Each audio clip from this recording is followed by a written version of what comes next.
امتحانات نصف السنة. السلام عليكم متابعي قناة شكماكم أحسن السعيد. قبل البدء لا تنسى الاشتراك وتفعيل الجرس ليصلكم كل جديد من أخبار العاجلة والمهمة.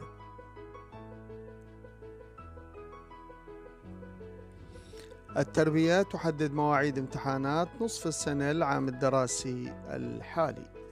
أعلنت وزارة التربية عن موعد إجراء الامتحانات الخاصة بالنصف الأول من السنة للصفوف المنتهية وغير المنتهية للمراحل الدراسية كافة العام الدراسي الحالي 23-24.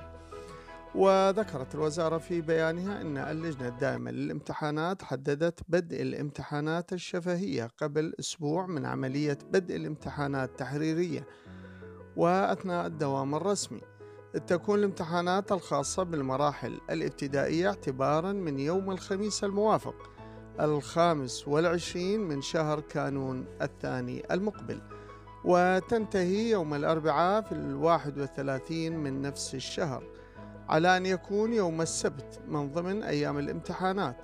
أما بالنسبة للدراسة الثانوية فستبدأ الامتحانات اعتبارا من يوم الأحد الموافق 21 من كانون الثاني القادم، وتنتهي يوم الأربعاء 31 منه من ذات الشهر أيضا، على أن يحسب يوم السبت كذلك ضمن أيام الامتحانات.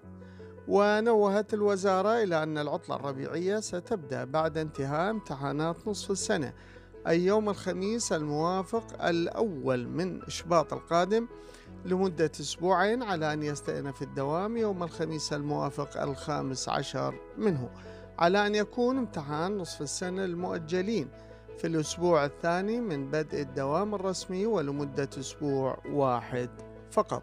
نتمنى التوفيق والنجاح للجميع، والسلام عليكم ورحمة الله وبركاته.